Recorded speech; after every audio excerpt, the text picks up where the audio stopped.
हाँ, नमस्कार साथियों। जैसा कि हम सब जानते हैं कि अभी सेट का एग्ज़ाम हुआ था। मैं गोविंद प्रोट फ्रॉम सरदार साहब चोरू और आपके सामने हिंदी सेट का जो एग्ज़ाम हुआ था उसकी कट ऑफ कितनी रह सकती है।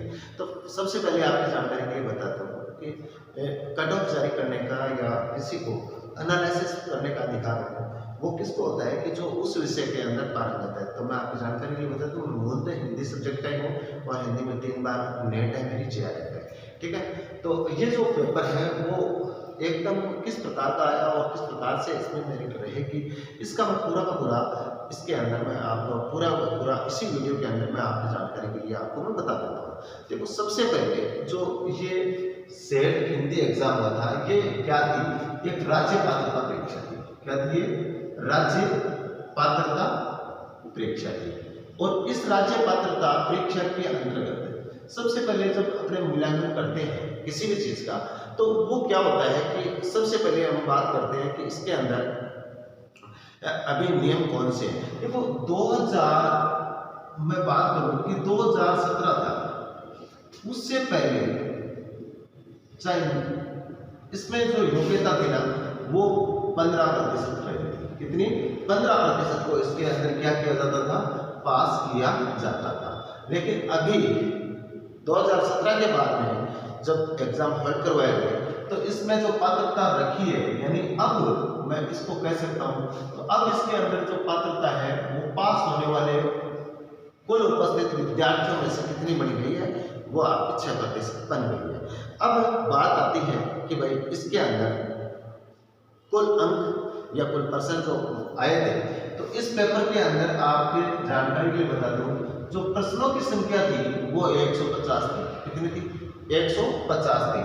और इनका कुल जो अंक भार कितना हुआ, तो ये हो गया 300 का। 300 में से किसके कितने आएंगे, मैं आपको इसी वीडियो के अंदर इसकी पूरी सटीक जानकारी और सटीक कट ऑफ है वो हम बता देता हूँ आपको। ठीक है, अब बात आती है ये कि इसके अंदर एक चीज थी कि इसके अंदर जो ये पर्सन आए थे, इसके अंदर मार्किंग का जो लेवल था वो क्या था, तो इसमें 9 मार्किंग थी, यानी जो नेगेटिव मार्किंग है ना वो नहीं थी। तो ये भी बहुत बड़ा फैक्टर रहता है, नेगेटिव जो मार्किंग है वो इस वीडियो के अंदर नहीं थी। नेगेटिव मार्किंग का मतलब हर प्रतियोगी परीक्षा के अंदर 1/3 है, वो नकारात्मक अंकन होता है, वो इसके अंदर नहीं थी। अब आगे क्या बात है कि इसके अंदर जब टोटल है वो कौन है, वो कितने भरे हुए थे, तो कुल फॉर्म जो भरे हुए थे वो 1.25 लाख ये तो थे फॉर्म। कितने थे? ये तो थे फॉर्म। अब बात करते हैं कि भाई उपस्थित कितने होते हैं इसमें, तो यहाँ पर उपस्थित होते हैं 109,803। कितने? 109,803। इतने लाख स्टूडेंट है ना वो क्या हुए थे, उपस्थित हुए थे। ठीक है, तो अब इनमें से 1,09,803 विद्यार्थी बैठे थे, 1,35,000 फॉर्म भरे थे। कुल मिलाकर के अब पास इसमें से कितने पात्र होंगे, तो देखो इसका अगर कुल उपस्थित बैठते ना उसका 6% निकालते हैं, तो जो पास इस साल कितने होने हैं, वो होने हैं 6,588। इतने ही है वो इस साल पात्र होंगे। ठीक है ना, इसको आप पास लिख देना चाहे पात्र लिख देना, एक ही बात है। अब बात करते हैं थोड़ी सी आगे कि भाई हिंदी का जो पेपर हुआ था उसका स्तर कैसा था। ध्यान रखें आप, साथ साथ में प्रत्येक बात पर गौर करते चलना। और हिंदी का पेपर है वो कैसा हुआ था, तो अगर इसमें जो हिंदी है आपकी उसके 2 रूप ये थे। देखो, अगर मैं पहले की बात करूं तो पेपर जो प्रथम था, ठीक है ना, पेपर प्रथम था, इसके अंदर 50 प्रश्न आए थे। ठीक है ना, और पेपर सेकंड था, इसके अंदर भी कितने, पेपर जो आपका सेकंड था इसके अंदर भी प्रश्न कितने आए थे, सॉरी इसके अंदर 100 प्रश्न आए थे। अब इनमें से 50 प्रश्नों का जो लेवल है वो किस प्रकार से रहा है, तो आपको बता दूं कि ये जो 50 प्रश्न है, ये 50 प्रश्न इनका स्तर था। देखो, इनका स्तर था, उसको मैं कठिन कह सकता हूँ। ठीक है ना, इन 50 प्रश्नों का जो स्तर था वो कठिन कह सकता हूँ, क्योंकि इसके अंदर ज़्यादातर जो पर्सन आए थे ना, वो अगर मैं कहूँ कि जो रिसर्च वाले पर्सन है, ठीक है ना, ये कठिन थे। फिर इसके अंदर जो मनोविज्ञान वाला आया था सिस्टम, जो मनोविज्ञान के प्रश्न थे वो भी थोड़े से डिफिकल्ट थे, और इसके अंदर जो करंट जीके पूछा गया था वो भी प्रश्न है, यानी थोड़ी सी पॉलिटिक्स जो पूछी गई थी या करंट जीके जो पूछा गया था वो भी टिपिकल है। कुल मिलाकर मैं यहाँ पर कह सकता हूँ जो पहला पेपर था उसका स्तर था वो कठिन था। अब बात आती है कि पहले प्रश्न के अंदर कितने प्रश्न है, वो स्टूडेंट अगर कर दे तो उनका ठीक ठाक बन जाएगा। देखो यहाँ पर ज़्यादातर जो इस पेपर का लेवल है ना उस हिसाब से चाहिए, तो इस पेपर के अंदर देखो पास होने के लिए कितने चाहिए, कम से कम इन 50 में से 20 प्रश्न है वो हम लोगों को पास होने के लिए चाहिए, पहली बात। दूसरी बात है यहाँ पर जो स्टूडेंट से बात की तो ज़्यादातर प्रश्नों को कितने बन रहे हैं, तो यहाँ पर जो स्टूडेंट है ना उनके 20 से 25 प्रश्न है वो सही ज़्यादा हो रहे हैं, तो जिनके 20 से 25 प्रश्न सही हो रहे हैं वो बेस्ट है। अच्छा, और 30 वाला स्टूडेंट है ना, 30 प्रश्न जिसने सही कर दिए वो तो बहुत कम मिलेंगे। एक बात अब ये तो मैंने बताई है, एक बात कि इसका जो पेपर का लेवल है ना वो 20 से 25 प्रश्न जिसके सही है वो प्रश्न एकदम सही है, उनका एकदम लेवल सही है। अब बात करता हूँ मैं थोड़ी सी आगे की, तो यहाँ मैं चलता हूँ पेपर सेकंड की तरफ। देखो जो सेकंड पेपर था ये मूलतः किस पर आधारित था, हिंदी विषय के ऊपर आधारित था।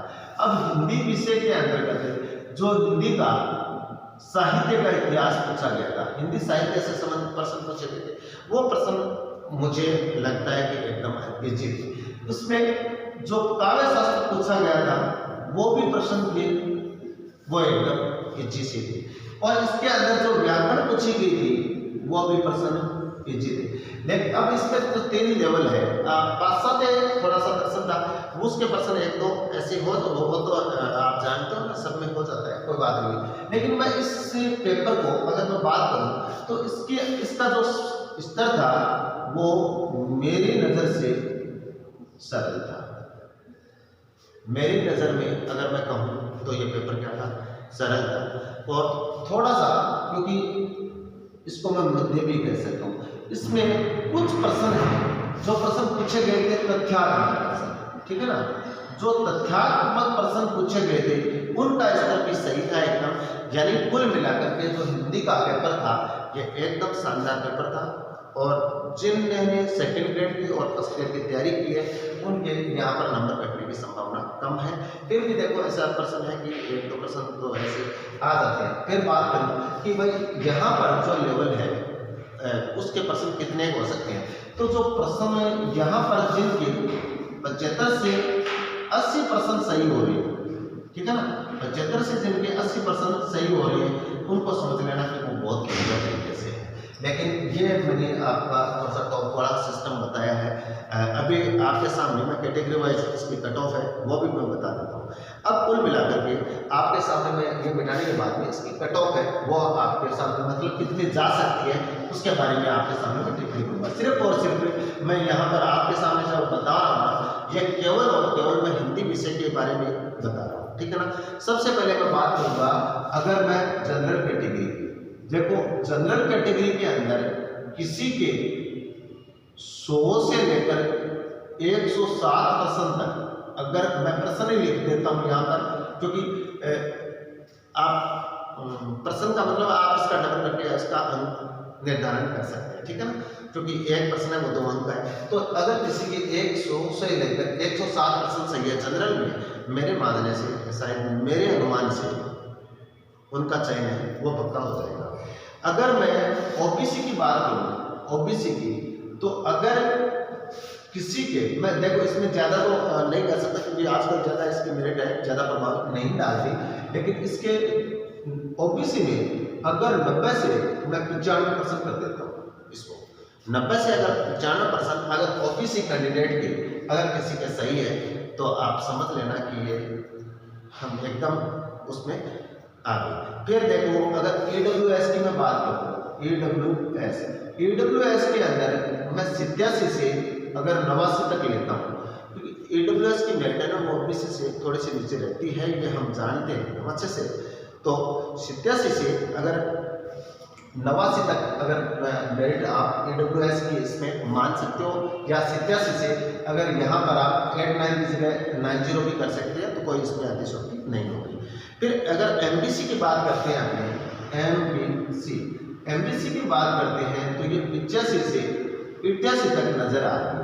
MBC की जो मेरिट है वो 85 से 88 तक नजर आ रही है।